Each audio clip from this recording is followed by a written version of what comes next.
আসসালামু আলাইকুম গাইস, আশা করি সবাই ভালো আছেন। আপনারা দেখছেন টেদিস ভাইজান। তো আজকে আমরা শিখবো স্মার্ট মানি কনসেপ্ট। তো এটা জাস্ট একটা সিঙ্গেল ভিডিও হতে চলছে না, এটা পুরো একটা সিরিজ হতে চলেছে, যেখানে আমি আপনাদেরকে শেখাবো একদম বেসিক থেকে অ্যাডভান্স পর্যন্ত। এবং আমি এটা বলতে পারি যে এই কোর্সটা সম্পূর্ণ করার পর আপনার আর কোনো কোর্স করার প্রয়োজন নেই। এবং আপনারা যে 20,000, 30,000, 50,000 টাকা খরচ করে কোর্স করতেছেন, আমার এই কোর্সটা সম্পূর্ণ করার পর আপনারা নিজেরাই বুঝতে পারবেন যে আপনাদের আর কোনো কোর্স স্মার্ট মানি কনসেপ্টের উপর করার কোনো দরকার হবে না ইনশাল্লাহ। তো আমি এই কোর্সের মধ্যে আপনাদেরকে একদম অ্যাডভান্স পর্যন্ত শেখানোর চেষ্টা করব। তো যারা নতুন আছেন আমার চ্যানেলটাকে সাবস্ক্রাইব করতে পারেন। এবং আমি চেষ্টা করব এক সপ্তাহের ভিতর আপনার পুরো স্মার্ট মানি কনসেপ্টের যে ভিডিওগুলো আছে পুরো লেকচারটা কোর্সটা সম্পূর্ণ করার জন্য। তো আমরা বিগিনার যারা আছি, যখন আমরা মার্কেটে আসি তখন আমরা কি করি? Pin bar, hammer, holy single fin, barrel single fin, evening star, morning star, support resistance, trade line, chart pattern, the ইন্ডিকেটরের কথা বলি, EMA, 100 EMA, 200 EMA, 15 EMA, 13 EMA, 9 EMA, 11 EMA, RSI, MACD ইত্যাদি ইত্যাদি আমরা ইউজ করে থাকি। তো কিছু দেখে ট্রেড করার পরও 2023 সালের যে রিপোর্ট আছে সে অনুযায়ী দেখা যাচ্ছে যে প্রায় 99% ট্রেডারই লুজার। তো অ্যাকচুয়াল রিজন কি? আপনি যদি দেখেন, বিগ বিগ যে ট্রেডার আছে, যাদেরকে ইনস্টিটিউশনাল ট্রেডার বলা হয়, বা সেন্ট্রাল ব্যাংকের যারা হাজার হাজার কোটি টাকার যারা প্রতিদিন ট্রেড করে, আমি 1 কোটি, 2 কোটি, 3 কোটি টাকার কথা বলতেছি না, আমি বলতেছি হাজার হাজার লক্ষ লক্ষ কোটি টাকার প্রতিদিন যারা বাইসেল করে। আপনার কি মনে হয় যে তারা জাস্ট দুই একটা সাপোর্ট রেজিস্ট্যান্স ট্রেড লাইন বা একটা morning star pattern, evening star pattern, EMA বা ইন্ডিকেটর এগুলো দেখে তারা ট্রেড করে? জাস্ট আমি আপনারা একটু ভাবেন, আপনাদের ভাবনার জন্য আমি এই জিনিসটা দিচ্ছি। যে আপনার কি মনে হয়, আপনার কমন সেন্স কি বলে, জাস্ট আপনার দিমাগ কি বলে? আপনার কি মনে হয় যে তারা এইগুলো দেখে জাস্ট বাই সেল করে? তো অ্যাকচুয়াল তারা কি দেখে বাই সেল করে? তো এগুলো আমাদেরকে বুঝতে সহায়তা করবে হচ্ছে গিয়ে স্মার্ট মানি কনসেপ্ট।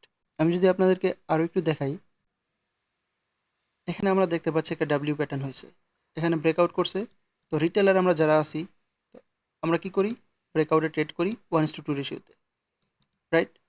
কিন্তু এভাবে যখন আমরা ব্রেকআউটে ট্রেড করি, ম্যাক্সিমাম ক্ষেত্রে কী হই? আমরা ফেল হই।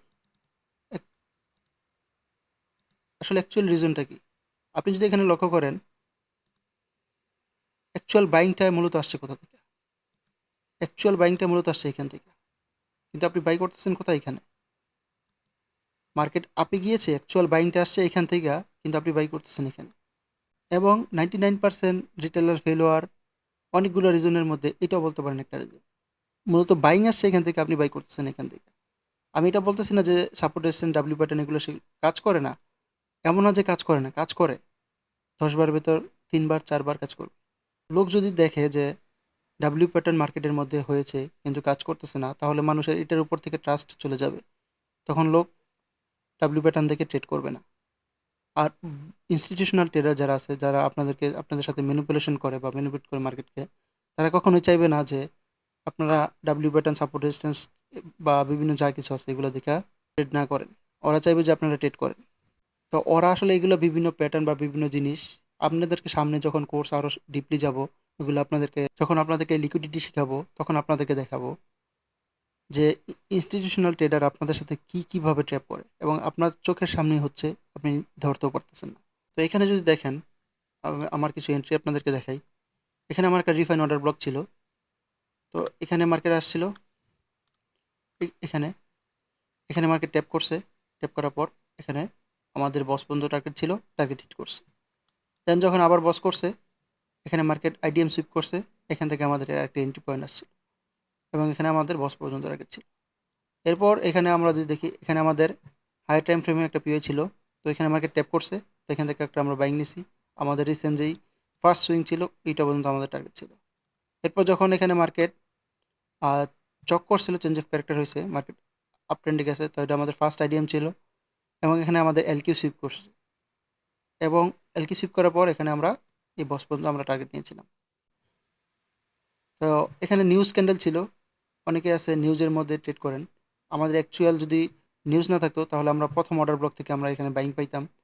কিন্তু যেহেতু নিউজ ছিল, সো ওইখানে আমরা ওয়েট করছি এলকি সুইপ করার জন্য। যখন এলকি সুইপ করছে, বাস আমরা এখান থেকে এন্ট্রি নিছি এবং বস পর্যন্ত টার্গেট রাখছি।